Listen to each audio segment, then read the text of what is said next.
Assalamualaikum. Selamat datang kembali di channel Widya Cedarsi Chandra. Oke teman-teman, sekarang kita akan belajar mengenai pembenihan ikan. Oh iya, mau ingetin lagi untuk teman-teman, jangan lupa di like dan subscribe channel ini ya. Oh iya, nyalakan juga loncengnya supaya kamu nggak ketinggalan update terbaru materi-materi perikanan dari channel ini. Terima kasih. Soal nomor 1.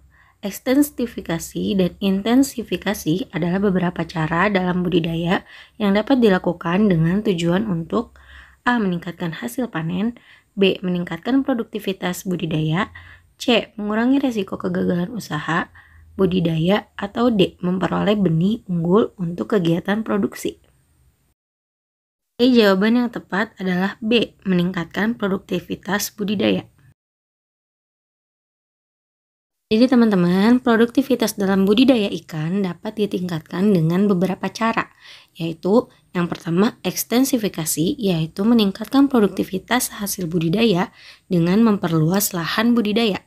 Kemudian yang kedua adalah intensifikasi, yaitu meningkatkan produktivitas hasil dengan meningkatkan hasil persatuan luas dengan melakukan manipulasi terhadap faktor internal dan eksternal. Mudah dipahami ya teman-teman?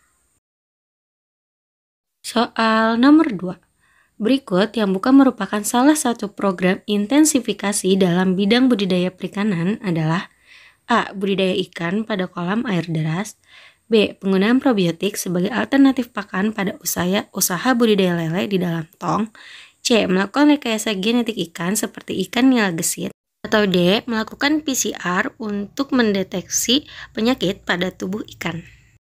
Ditanyakan yang bukan, maka jawabannya adalah D. Melakukan PCR untuk mendeteksi penyakit pada tubuh ikan. Jadi, dengan bertambahnya jumlah penduduk sepanjang tahun dan jumlah lahan budidaya yang tidak akan bertambah jumlahnya, maka untuk meningkatkan produktivitas budidaya masa yang akan datang, lebih baik menerapkan budidaya ikan yang intensif dengan memperhatikan aspek ramah lingkungan. Program intensifikasi dalam bidang budidaya ikan dapat dilakukan antara lain dengan yang pertama adalah rekayasa faktor eksternal, yaitu lingkungan hidup ikan dan pakan. Contoh yang sudah dapat diaplikasikan adalah budidaya ikan pada kolam air deras dan membuat pakan ikan yang ramah lingkungan.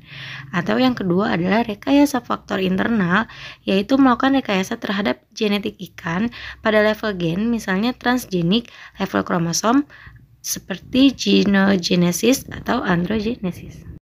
Atau misalnya pada level sel dengan melakukan transplantasi sel. Terus yang ketiga, rekayasa faktor eksternal dan internal, yaitu dengan menggabungkan antara kedua rekayasa eksternal dan internal tadi. Hal nomor 3. Seleksi ikan yang paling mudah dilakukan oleh pembudidaya adalah dengan melakukan seleksi fenotip dibandingkan genotip.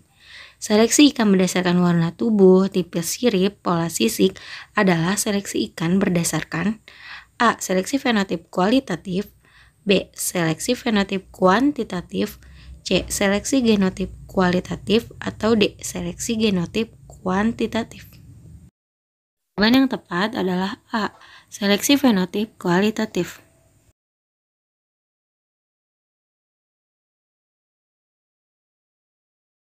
Jadi, yang dimaksud seleksi di sini adalah aplikasi genetik di mana informasi genetik dapat digunakan untuk melakukan seleksi.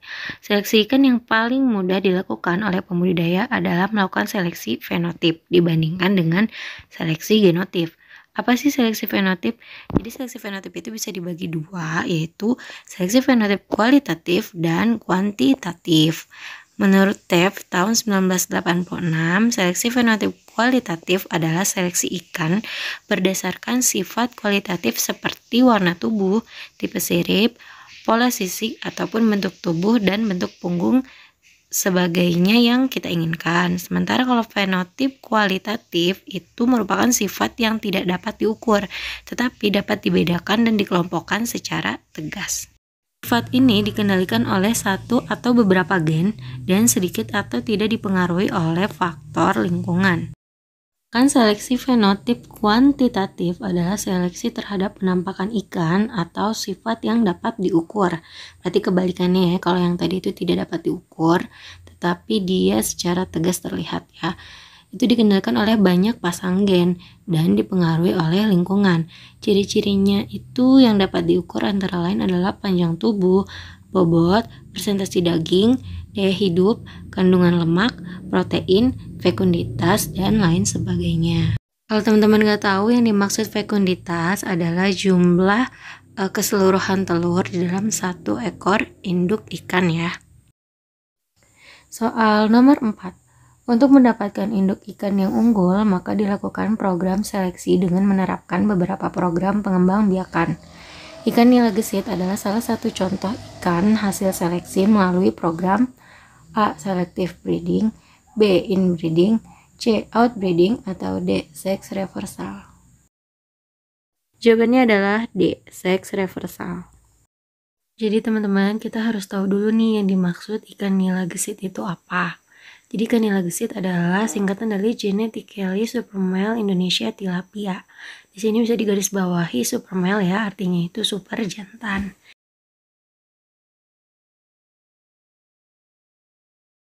Ini nila gesit merupakan hasil dari rekayasa genetik yang diprakarsai oleh para pakar perikanan di BBPBAT Sukabumi, BPPT, dan IPB. Lembaga tersebut mengembangkan teknologi untuk merekayasa kromosom yang bertujuan menghasilkan individu jantan, sehingga menghasilkan ikan nila dengan mayoritas berkelamin jantan. Teknologi rekayasa tersebut ditempuh sebagai jawaban kebutuhan produktivitas nila untuk pasar domestik maupun pasar ekspor. Keunggulan nila gesit terletak pada kemampuannya memproduksi benih ikan nila jantan dalam jumlah yang besar. Sebagaimana diketahui, dalam budidaya pembesaran ikan nila, benih nila jantan mempunyai keunggulan tingkat pertumbuhan yang lebih cepat dibandingkan ikan nila betina. Berikut saya lampirkan juga penjabaran dari beberapa option pemuliaan induk ya. Yang pertama dengan cara selective breeding. Selective breeding adalah suatu program breeding yang mencoba untuk memperbaiki nilai pemuliaan dari suatu populasi dengan melakukan seleksi dan perkawinan hanya pada ikan-ikan yang terbaik. Hasil yang akan diperoleh adalah induk yang terseleksi yang mempunyai karakteristik lebih baik dari populasi sebelumnya. Selective breeding menurut TEP tahun 1995 dapat dilakukan dengan dua cara, yaitu melakukan seleksi individu atau seleksi family.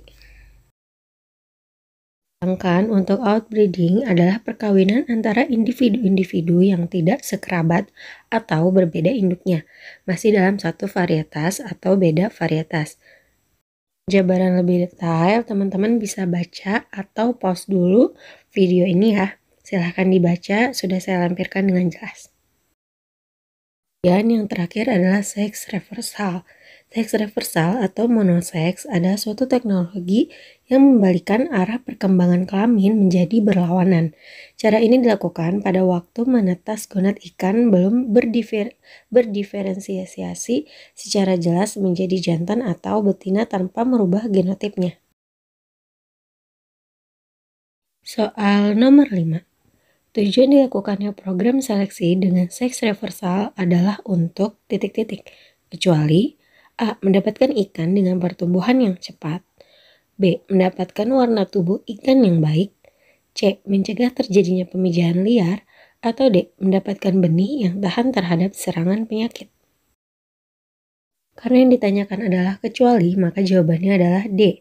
Mendapatkan benih yang tahan terhadap serangan penyakit. Jadi di sini sudah dijabarkan dengan cukup jelas ya teman-teman, bahwa ini bermanfaat dalam yang pertama mendapatkan ikan dengan pertumbuhan yang cepat. Kan sudah dijelaskan sebelumnya bahwa ikan jantan itu bertumbuh lebih cepat dibandingkan dengan ikan betina. Yang kedua, mencegah pemijahan liar. Terus yang ketiga adalah mendapatkan penampilan yang baik. Dan yang keempat adalah menunjang genetika ikan, yaitu teknik pemurnian ras ikan. Cara teknologi seks reversal dapat dilakukan dengan menggunakan dua metode. Yang pertama dengan terapi hormon, dan yang kedua dengan melakukan rekayasa kromosom. Soal nomor 6. Kegiatan pembenihan ikan lele diawali dengan melakukan seleksi induk.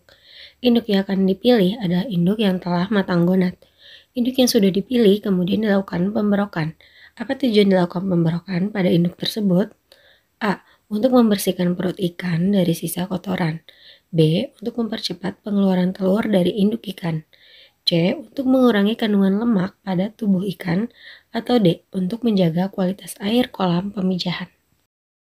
Nah, ini yang ditanyakan adalah untuk tujuan pemijahan, maka jawabannya adalah C. Untuk mengurangi kandungan lemak pada tubuh ikan. Jadi teman-teman, hal ini disebabkan lemak pada tubuh ikan dapat menghambat ovulasi telur pada betina dan pengeluaran sperma pada induk jantan. Induk yang akan diberok dipisahkan antara induk jantan dan betina.